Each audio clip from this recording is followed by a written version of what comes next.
Paulo Guedes volta a falar do governo atual e mostra preocupação com o rumo que o país está tomando. Durante sua palestra na Universidade de Vila Velha, o ex-ministro abriu o jogo do que está acontecendo hoje no Brasil. O Brasil vive tempos difíceis na economia, inflação alta, juros elevados, pouco crescimento, e isso tem impacto na vida de milhões de pessoas. Por isso é importante ouvir quem já esteve em posição de decisão. A seguir, veja um trecho da palestra, onde ele fala sobre os desafios do país e possíveis soluções. Vamos refletir juntos sobre o presente e o futuro do Brasil. Os governadores abordaram aqui os problemas locais, problemas do Brasil. Eu quero colocar um pano de fundo global primeiro, para nós termos uma visão do que está acontecendo no mundo. Parece uma desordem, não é? Porque vocês veem grandes ondas de migração, o grande tema eleitoral nos Estados Unidos, por exemplo, né? Como é que nós vamos fazer com os imigrantes? Vamos construir um muro ali para os mexicanos não entrarem nos Estados Unidos? Isso é o Trump falando, por exemplo. Você tem outra onda migratória grande. Vocês viram 2 semanas atrás, os ingleses, que sempre foram os mais sofisticados da civilização anglo-saxã, cercando um hotel e ameaçando incendiar um hotel no Reino Unido. Ao mesmo tempo você tem a guerra da Ucrânia, você tem o Hezbollah e o Hamas com Israel, você tem o Maduro aqui falando sobre o avanço no petróleo da Guiana, e parece que o mundo enlouqueceu e que vai ter uma guerra mundial em mais 3 ou 4 meses. É uma percepção geral. Eu quero colocar um pano de fundo para vocês entenderem que são como um mosaico. Tudo isso se encaixa num pano de fundo bem mais amplo. Eu esperaria que ao final da nossa conversa vocês encaixassem, conseguissem encaixar e tivesse um clique, uma percepção geral do que está acontecendo. Eu considero isso realmente importante, porque no final vocês vão ver que o Brasil pode navegar através dessa crise ou pode continuar como Atlântida, o continente perdido, que foi o que aconteceu com o Brasil, a Argentina, mas não vai acontecer isso não. E eu estou falando como analista, não estou falando como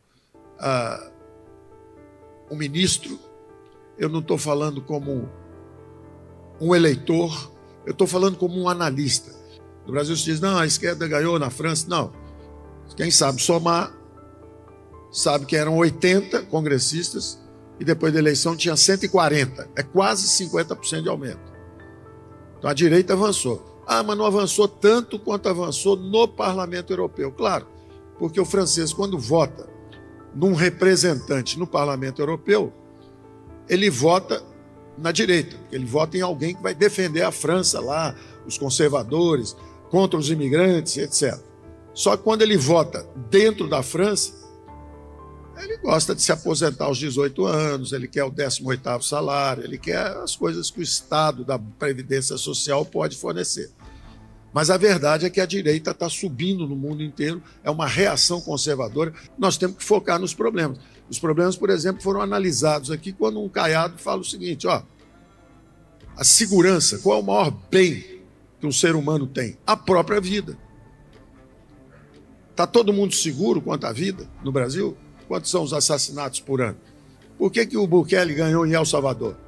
Por que acabou direita e esquerda em El Salvador? Acabou tudo. Tirou os bandidos toda a rua, prendeu todo mundo, acabou. Negócio de direita, esquerda.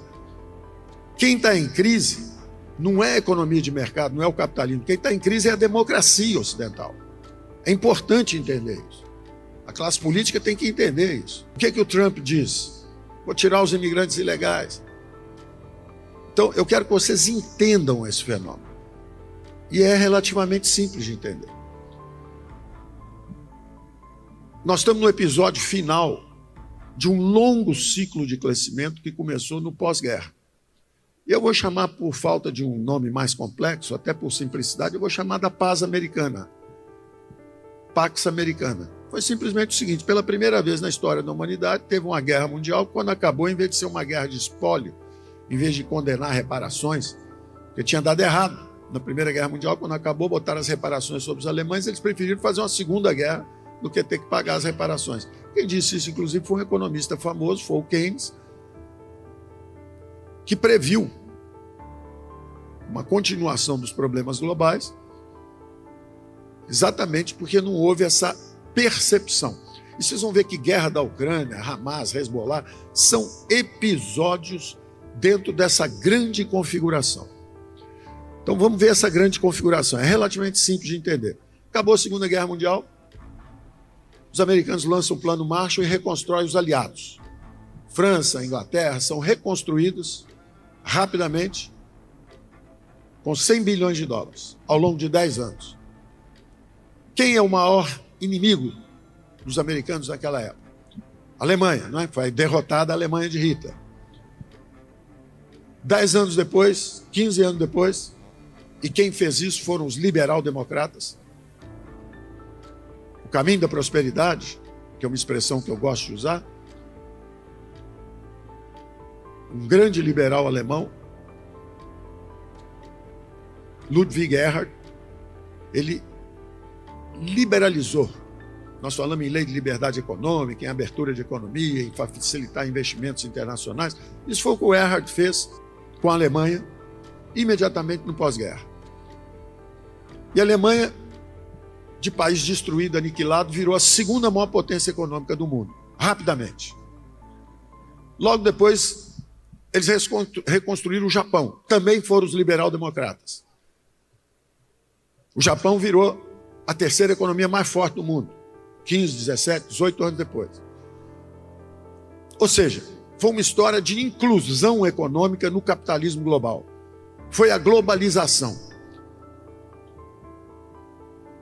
As economias de mercado começaram a engolir o mundo inteiro. E o mundo inteiro começou a sair da miséria. 4 bilhões de eurasianos saíram da miséria. Os americanos, depois de reconstruírem o Ocidente,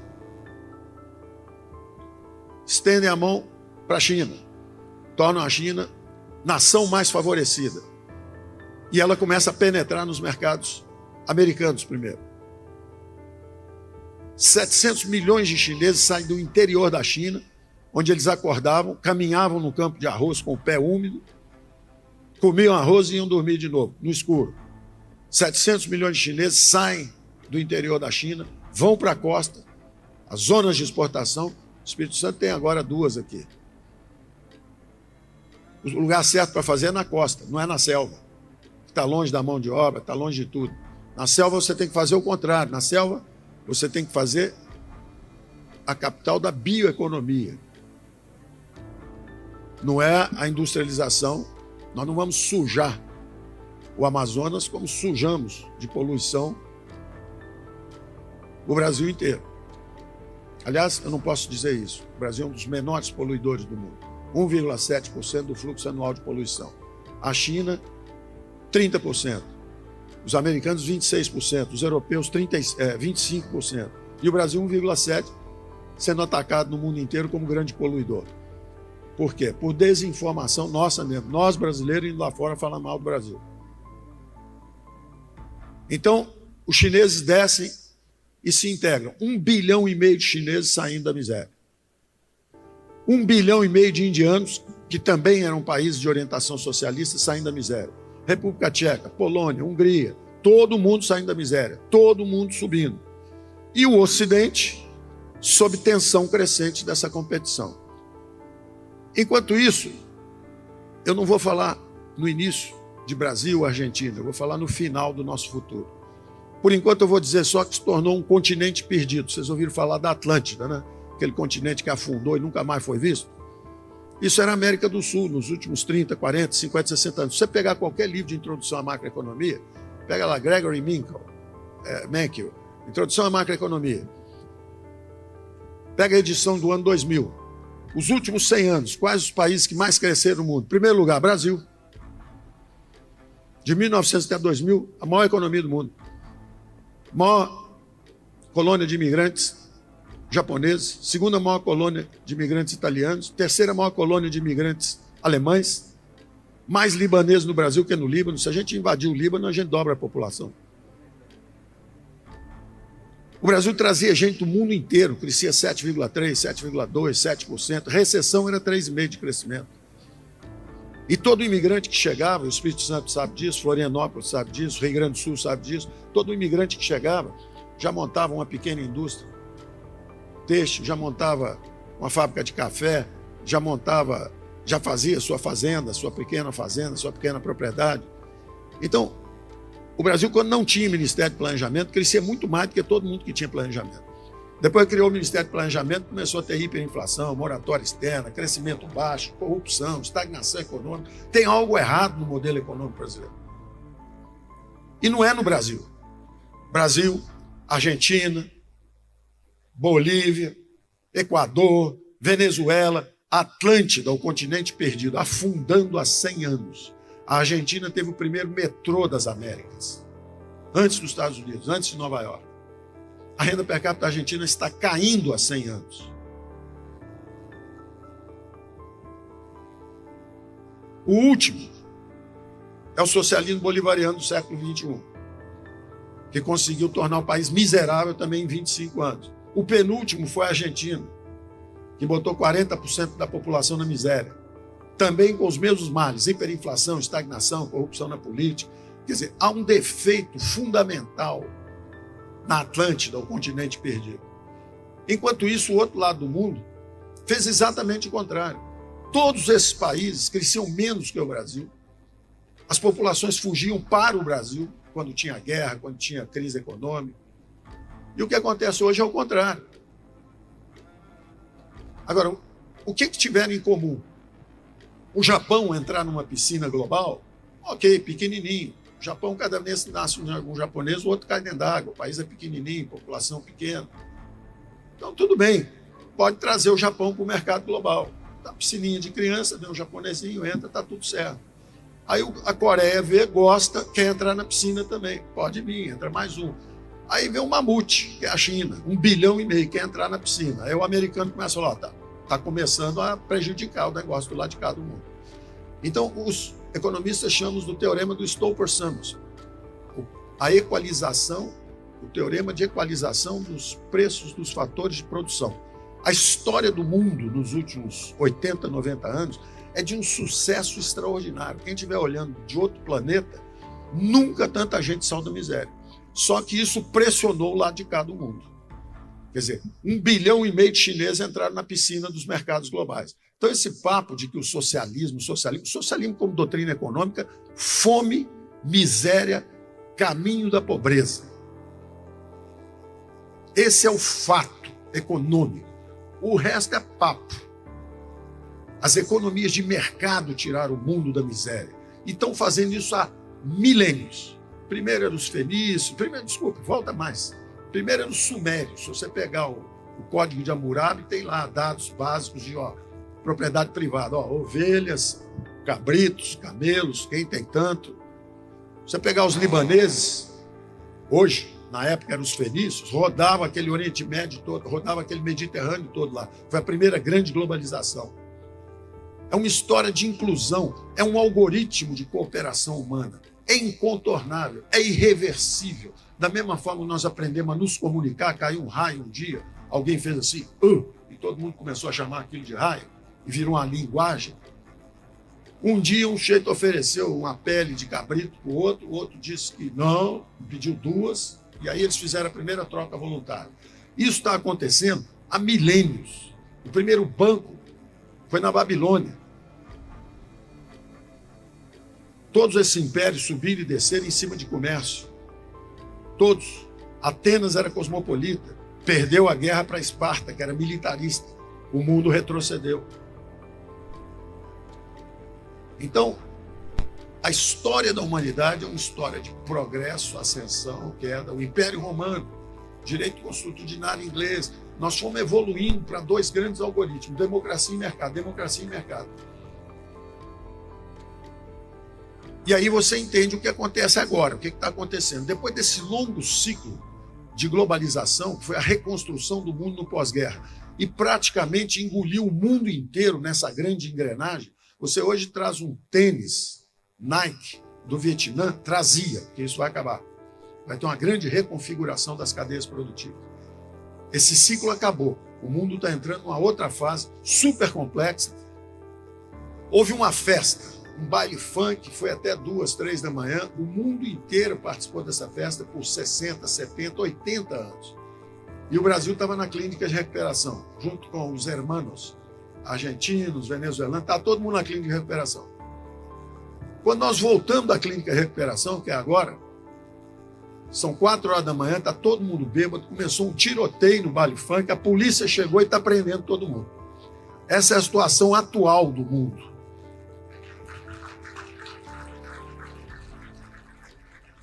Essa é a situação atual do mundo. Mas vocês vão conseguir encaixar cada peça. Cada peça. Por exemplo, o que é a guerra Rússia e Ucrânia? Quem foi o grande perdedor dessa grande ordem econômica global que se formou, que enriqueceu o mundo inteiro? A própria Rússia mergulhou, era uma viúva do socialismo, mergulhou, botou um imposto de renda de 15%. E o Gerard Depardieu, milionário ator francês, foi morar na Rússia, se naturalizou russo. Quer dizer, então a Rússia acaba com o papinho de socialismo como doutrina econômica. A Rússia mergulhou no capitalismo de Estado. A China mergulhou no capitalismo de Estado. É um país inovador, é um país competitivo. Peguem o livro, publicado por um prêmio Nobel de Economia, Ronald Coase, Como a China se tornou capitalista. São duas Chinas, uma China implodindo devagar, símbolo Pequim, constrói uma cidade inteira, a cidade fica vazia, tem mato, cachorro andando para um lado para o outro, uma opção de empresa estatal dando prejuízo, setor bancário quebrado. E tem a outra China, dinâmica, tecnológica, fazendo portos no mundo inteiro, infraestrutura de comunicação, rota da seda. Essa é a China que cresceu e o símbolo é Xangai, subindo. E o saldo era altamente positivo. Baile funk, 4 horas da manhã, tiro para todo lado, a China está parando também, os investimentos estão caindo. A China não é essa maravilha, você só não escuta o som, porque se reclamar muito, o sujeito desaparece. Então, o que está em crise não é a economia de mercado. Foi o grande vencedor do último século, foi o capitalismo, que integrou o mundo inteiro e que tem um tênis Nike feito em Vietnã, que a química de materiais é desenhada na Alemanha, o design é feito na Itália, o couro vem do Brasil, você só monta em Taiwan e para trazer em Vietnã. E para trazer aquilo do Brasil são 30 centavos de dólar.